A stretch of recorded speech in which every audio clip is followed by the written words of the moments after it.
Welcome back, everyone. It is Thursday, February 6th in the NBA. I have four plays we're going to talk about in just one moment. If you are new, my name's Austin from Call or Shine. Today's a big day in the association. It's trade deadline day. There have been some crazy trades so far this deadline. We'll see what today has in store for us. But as always, be a little bit conservative with your picks today. I think all of our picks could benefit from some trades. And at the worst case, I don't really see any of them being impacted. Knock on wood, you never know. But let's recap how we did yesterday. Kind of ended our hot streak, but it was a 2-2 day. So I lost a little bit of juice. I'm not too worried about it. I had Cade Cunningham over in points. I put in the little parentheses. Let's bring him into the COS Hall of Fame. He has been an absolute beast for us. Yesterday, he sucked. He could not make any shots. Somehow he ends with 38 points. He went absolutely nuts at the end of the game. Was hoping for some OT for the Pistons, who have quietly been one of my more fun teams to watch. But they lose on a Darius Garland half-court three. If it is what it is. Mark Williams under in points, sweat-free, and then he gets traded to the Lakers, which I think is a pretty good acquisition for them, but we'll talk about that later in life. Our two losers were unders. I'm kicking myself. Modest Buzelis. I was either on his under in points or threes. Threes was sweat free. It was 1.5. He made 0. Ended up going to points because threes wasn't as widely available. Ended up hurting us as he gets 9 free throw attempts, whatever. Tip my cap to the rookie. Keontae George, he made his shots last night. That's going to happen. You take unders. Some guys can't miss. He went 8 for 13. Not too worried about those reads. 2-2. We'll take it. Today, like I said, trade deadline day. We got 4 picks. We're going to dive into them in just one moment. As always, let me know your favorite picks down below. Drop a like, subscribe. I appreciate you guys for tuning in every single day. We'll have some Super Bowl videos dropping a little bit later on this week, maybe tomorrow, and maybe we have a parlay video on Saturday. We'll figure that out. But let's dive into the picks today. First one of the day, the guy on the thumbnail, probably Jamal Murray. I like his over 19.5 points, currently minus 120 on FanDuel. Now, obviously, he plays for the Nuggets, a 1-unit play. Jamal Murray is a guy that loves to finish on 20 points, though. So if you are a person out there that sees a 20.5 line, maybe lay a little bit more juice on the 20-plus points line. In fact, I did not look up pre-video. How many times has Jamal Murray ended with 20 points on the dot? Let's see. It's probably an absurd number. I don't know why he loves ending on 20, but hey, that's a milestone number, so go get it. Take your guesses. Out of all the games he's played in this season, he has played in exactly 45 games. He's landed on 20 points 5 times. So again, if it is the line does move, definitely take a peek at trying to maybe take that up to minus 130, maybe minus 135. Now, let's talk about why I like Jamal Murray tonight. Is him and the Nuggets playing on a back-to-back, facing the Orlando Magic, who are also on a back-to-back. Now, Jamal Murray, like I said, over this line, though, in 17 of his last 30. As I said, if the line does go up to 20.5, take a peek. He loves to end on 20. In fact, he's done it twice in his last 3 games. Now, yesterday versus the Pelicans, once again, he didn't shoot. 7 field goal attempts here. Why? Well, Michael Porter Jr. had 39 points. Nikola Jokic had 38. Even Christian Brown, what did he have? Brown, he had 23 points. So again, all 3 of those guys had big games. Of course, Jamal Murray's not going to shoot a ton. However, I hate these matchups for guys like Christian Brown or Michael Porter Jr. Why is this? Because Christian Brown, where does he score? Spot up and in transition, where the Magic rank 5th and 1st defensively. Great defense there. As for Michael Porter Jr., he is a big guy in spot up. That's what he does. Number one, I mean, we've seen in those last 2 games, he's made 7 and 5 3-pointers. So again, great match for those guys. Not the case, though, today, as Jamal Murray, I think, is the best matchup on the court for this Denver Nuggets team. Now, obviously, we've seen him. He scores majority of his points in the pick and roll with Jokic. The Magic ranked 19th there. They're not the best defense. Sure, he gets some in transition. I'm not counting on those. And then the free throws. We'd love to get into the free throw line as well. Now, when he's faced the Magic, we saw earlier this season, 19 points here, 8 of 16. Not his best game. It was a very wide attack. I think Brown had 20 in that game. MPJ had 15. Jokic 20. Russell Westbrook was active in those games as well. Russell Westbrook's obviously inactive. Peyton Watson's out. We'll see if Aaron Gordon plays tonight. Last year against the Magic, 20 points though, 9 of 23 shooting. So again, I really think this is a spot where, I mean, 16 here, 23 shots here. I think this is a good spot where he gets the volume because I think they need him. They're not going to get out wide open shots against the Magic. That's just not how their defense typically works. So I think you see him get some good volume. And we've seen when he shoots 15 or more times, he's over 60% of games. I think there's a chance he gets closer to 17, maybe even 18 shots. So, if he gets 18 field goal attempts over in 12 of 16 games, he's facing his former teammate, Kentavious Caldwell-Pope. So maybe there's some added little motivation there because I imagine KCP probably guards Jamal Murray, and I'm sure they practice with each other a ton in practice, obviously. So I think it's a good spot to back Jamal Murray. I'm pretty confident gets us to 16 points at least. Obviously, we're going to need him to make some shots to get over that hump to get to 20 plus, but I think it's a good spot to back him. So I'll take Jamal Murray over 19.5 points without Russell Westbrook. I think the Russell Westbrook impact of him being out will be most impacted in this game. They faced the Pelicans twice without Russ. Those Pelicans don't play defense. Magic do. So I think you'll see this turn into a half-court style game. When it's in the half-court, Jamal Murray gets a lot more volume. So I really do like his over in points. And I don't see that being affected by a trade. The Nuggets probably aren't doing too much at the trade deadline. My second play is going to be a guy that could be impacted by some injury report news today. Ask Jamal Murray. He might not even play. I mean, I anticipate him playing, but this guy could definitely be impacted by some injury news today if guys are ruled out. And I love getting in on his line early. Obviously, this team made a big deal yesterday, and that's Brandin Podziemski of the Warriors. I like his over 23.5 points, rebounds, and assists, minus 120 on DraftKings, a one-unit play. Now, obviously, if you are not caught up, the Warriors made a big trade last night, trading away a couple guys to bring in Jimmy Butler. Now, Jimmy Butler is not going to play tonight. That's pretty much a guarantee. But with that loss of an addition of Jimmy Butler, you lost a lot of guys. I mean, you think about some guys off the bench like Lindy Waters, they don't really play a ton. But the big guys, Jonathan Kuminga is out still. Andrew Wiggins was traded. He's gone. Dennis Schroeder, gone. Kyle Anderson, gone. So as a result, this is a Warriors team that is, let's be honest, very banged up. And if you watch and you would look at, how they played and attacked their lineup yesterday against the Jazz, a game that they lost, they really didn't have a lot of options out there. And we can look at exactly who they were playing. I mean, look at this lineup that they're trying out there. We're looking at Draymond Green was there, Quentin Post, Steph Curry, Buddy Hield, Brandin Podziemski made the starting lineup, played 40 minutes. You look at him, 29 points, 6 rebounds, 4 assists. So a great game for him. Kevon Looney, but again, like these guys, Pat Spencer, Gary Payton, Luis Santos, Jackson Rowe, those are guys that really are been in the G League for a lot of this year or on the back end of the bench. So those guys are not playing a ton. You see all these guys getting traded. We'll see if Trace Jackson Davis plays today. But again, all these guys traded, they're a very shorthanded lineup. And on a back-to-back, is there a guarantee that Steph Curry plays tonight? No. Draymond Green, will he play tonight? He just returned after 7 games out? No. So I think there's early value, first off, just backing Podziemski on the thought process. Well, hey, we're getting in now. We think there's a good chance he could duplicate the 40 minutes. There's also a good chance that Steph Curry gets ruled out. And if Steph Curry's out, who the heck's going to play offense for this team? They need guys that can score the basketball. I mean, Steph just shot 31 times. And even in the game, Steph shot 31 times. Brandon still got 18 shots, 13 free throw attempts. So again, I really think this is a great spot to back him. Now, if you were to look at him on the season, obviously you'd see a guy that's under in a lot of different games. Obviously, I don't need to tell you that. But again, if you look at games in which he's seen the minutes, and we're talking, let's say he gets 30 or more minutes, which I think is a pretty good expectation. Looking at the guy over in 5 of 10 games. Now you might be like 5 of 10, that's not a good hit rate. A couple misses in here, 23, 23, and 22. So right on the hook in a couple of them. In these games, Steph Curry didn't play, I believe, 2 of these. So sure, Steph was out, which could happen today. But again, guys that were in the lineup, talking about Jonathan Kuminga active in all those games. Andrew Wiggins was active in all 3. So take those guys out, fill them in with very low usage role players, potential for Steph Curry to be ruled out.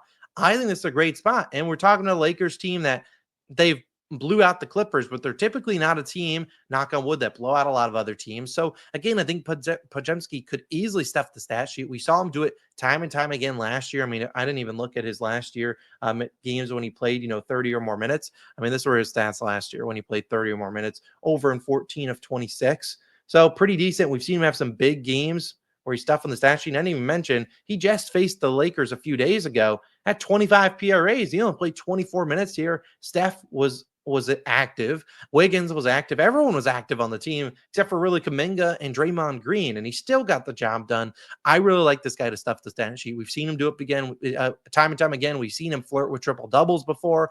I think he's a good rebounder, good offensive rebounder. And at the end of the day, they need guys that can score the basketball, even if Steph Curry's in the lineup. In my opinion, this comes into two different buckets. If Steph Curry's active, cool. The Lakers are going to sell out as much as they can to stop Steph Curry. They'll let other guys beat him. We saw them do it with the Knicks, Jalen Brunson. They were trying their best to slow him down. They're like, Josh Hart, beat us. Well, they could do a similar thing here, and Podziemski could easily be given some open opportunities. So if Steph plays, I love it.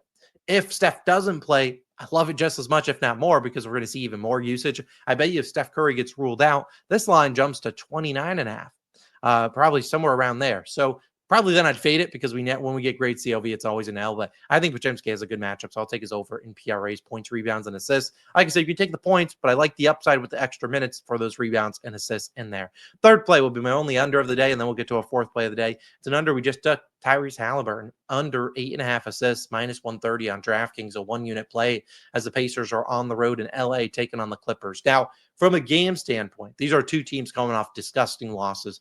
The Pacers came off a bad loss against Portland, who's really turned it on as of late. And then, the Clippers coming off a bad loss against the Lakers. They played no defense in that game. So again, I like the under and assist here. Now, in that game against Haliburton, we just took his under and assist, and it was 6.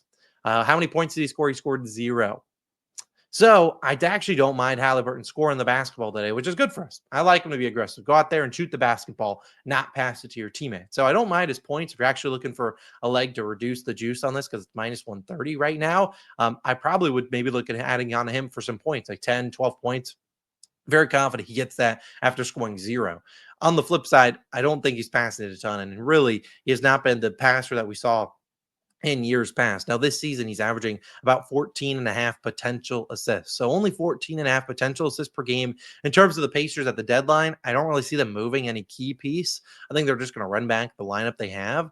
Andrew Nembhard, Benedict Mathurin, Miles Turner, all those guys should be in there. If Miles Turner gets traded, which would be unlikely to me, it doesn't really impact me. In fact, I think that probably helps our under an assist. But let's talk about, obviously, Tyrese Haliburton. Now, on the season, he has been up and down on the assists. Do we know he's capable of getting a big assist game? Yeah, absolutely. But again, in this spot, I'm cool fading him. Now, if you look at Haliburton, in his last 30 games, he's under in 19 of 30, including the last 2 games. And really, there hasn't been a lot of potential assists. We just talked about that. In his most recent game against Portland, only 7 potential. Did have 19 here against the Jazz. But again, the Jazz are a team that funnel assists. But then here against the Hawks, decent matchup, 12.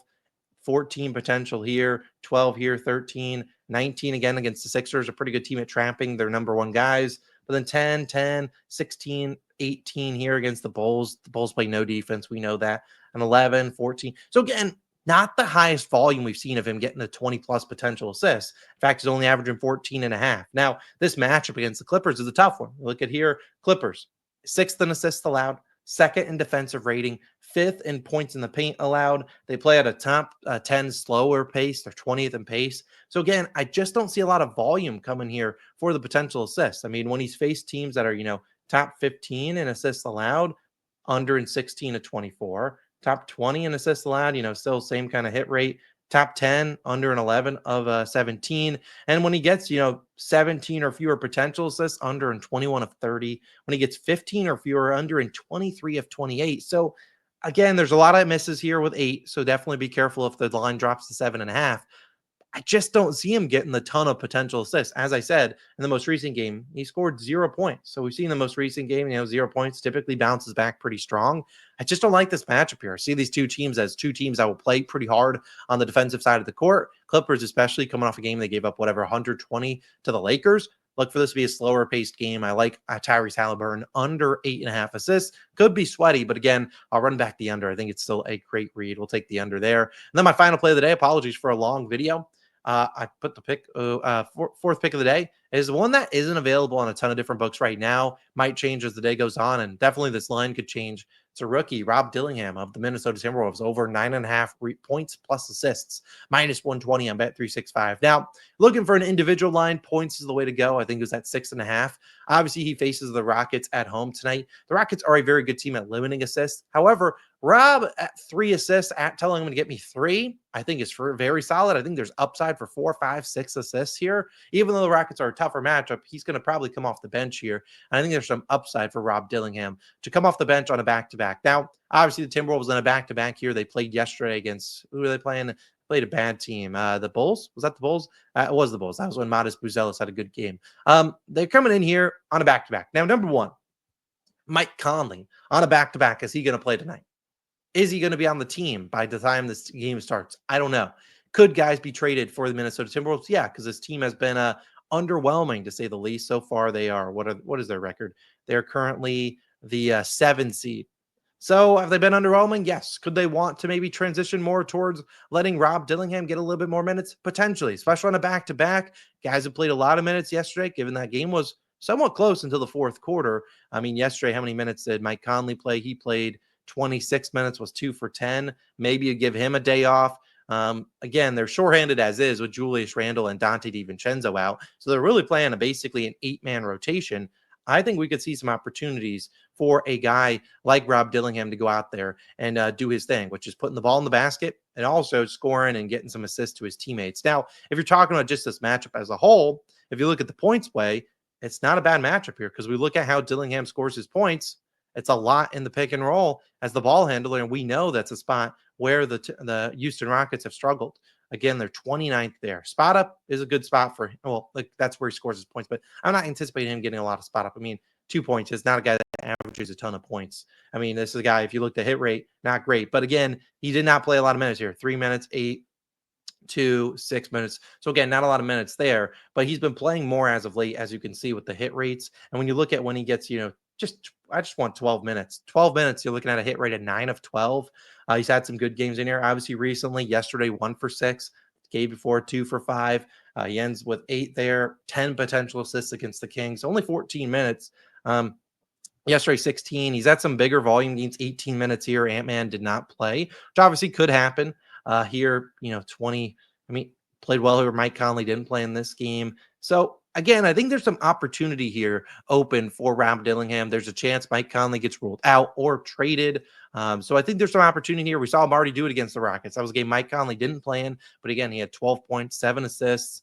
That was Mike Conley was the only guy that didn't play. So he played well there. I think with the Rockets team that has so many elite ball handler, defense options with Dylan Brooks and Ben Thompson, I think you might look for another guy that can be aggressive. And Mike Conley's the guy you really want out there trying to go score the basketball. Rob Dillingham, we've seen him. He's a microwave scorer. He can get hot. He can get you 15 points off the bench. We could see that kind of thing where they're like, guys, we need some guy that can go out there and create some offense. And Nickeil Alexander-Walker, not really that. Mike Conley, not really that. So maybe give your young guy a chance. So I like Rob Dillingham. My final pick of the day, over 9.5 points and assists. I think there's opportunity here if some guys get traded. And even if the lineup stays the same, everyone's active tonight. We've seen him get some more minutes recently, and I think he can be aggressive and score in this spot where it's not a good spot for spot-up shooters. Dillingham's a guy that gets the ball in his hands in that second unit. I think he has some opportunity. So give me his over 9.5 points plus assists, individual line, just the points. Apologies for a long video. I mean, we just talked about 4 picks and we somehow made it to 17 minutes. I don't know how we did that, but either way, thank you for tuning in. I have no other additional thoughts. I mean, I guess I can dive into just a couple of the other games that we didn't talk about. Dallas, Boston, not really getting involved here. Kyrie, is AD going to play? I don't really know. I'm really just not touching this game. It's just not one I love. From the Houston Rockets side of the equation, I don't mind maybe looking at Amen Thompson. I looked at his points and assists. I think it's a solid look. Amen Thompson, you can see, swear he's just a roller coaster recently, coming off a bad game. I think he plays better tonight. A little bit better matchup for him than guys like maybe Dylan Brooks in the spot up, but probably not a guy that I really want to get involved in on that side. Orlando, Denver, we already talked about Jamal Murray. Orlando side, I really just don't. I don't love them, so I avoided that side. Golden State, we already talked about that game. In terms of the Lakers, they're obviously a little bit shorthanded, having traded away Dalton Connect last night for Mark Williams.